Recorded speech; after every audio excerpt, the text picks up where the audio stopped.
Hey guys, what's cracking? So, I just emptied two of these guys out, and I figured I'd show you exactly how I turn this into, well, three useful things actually. One thing becomes, one piece of trash, or recycling hopefully, becomes three useful things for the farmer or the gardener.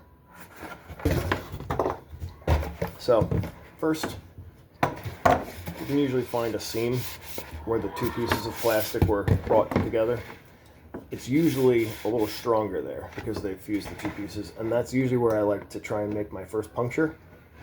And then, with my hand here on the handle, I actually spin it while very, very rigidly holding on to my utility knife.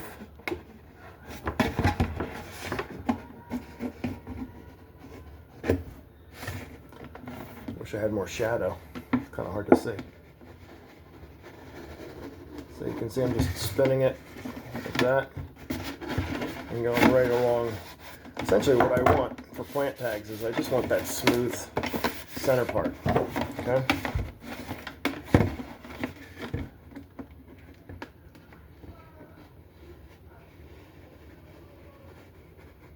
Now this knife is actually staying still while I'm just rotating. Normally you would never want to be cutting towards yourself.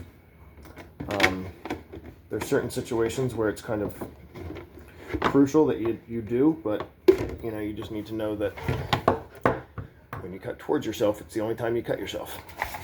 So we've separated the cylinder from the top part, and as you can tell,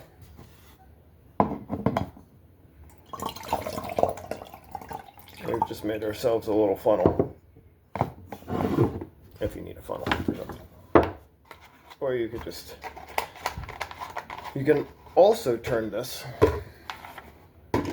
cut it right.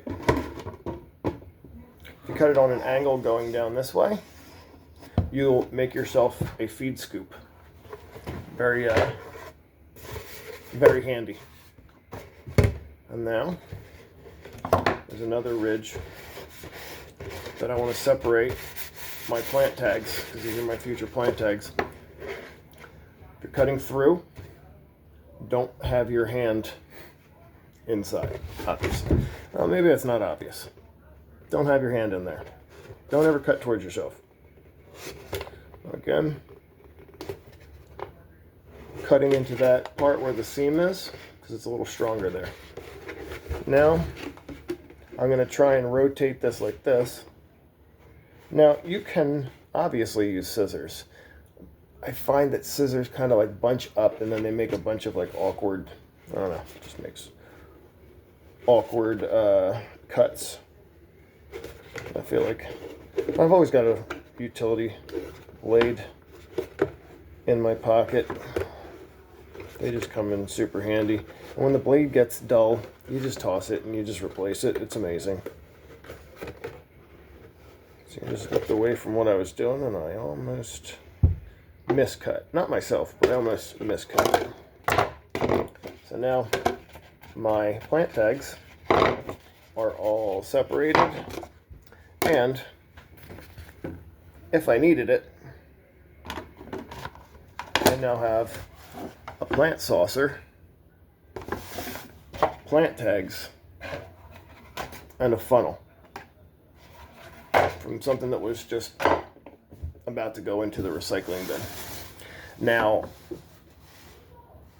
obviously this was from my kid's pool. I just put the chlorine in there. So it's sodium hypochlorite. Sodium hypochlorite is, it's not that big of a deal. And chlorine actually is not that big of a deal. Now, I'm not really worried about it leaching into my plastic or into my soil that my plants are in. These aren't in there that long. And I allow these to just kind of sit with the air getting to them. If there's any off-gassing that's necessary, I feel like it's happening. This is high-density polyethylene. And the sodium hypochlorite, or the chlorine bleach liquid that I put in there, is only 10%. So the degradation of high density polyethylene is only going to happen, well, it's primarily only going to happen above 12.5%. So really, really corrosive. And then it's going to happen at higher temperatures as well. So you really don't need to worry about the this type of plastic and the previous chlorine that was contained within it. All right. So now, if that bothers you, all right, it's understandable. You don't have to crucify me in the comments. If this, if this kind of container gives you some kind of worry as far as, this small little plant tag being in there, that's fine. Then don't use it. Grab yourself Blue Diamond almond milk jug. My buddy Bowtie Dave does that down in Destin, Florida. And whatever white plastic, just check the plastic. It's all underneath there. It tells you whether it's food safe or not. It's great, and then you just Google it. So I hope this has been helpful, informative. Maybe relieve some of your fears of the evil chlorine. It's utilized for photosynthesis, for opening and closing the cell walls, for to regulate water within the plant. It's not that scary. So yeah, hope this has been informative, and maybe you'll give this a shot. Let me know, or maybe you already do it. Either way, let me know. Take care, guys.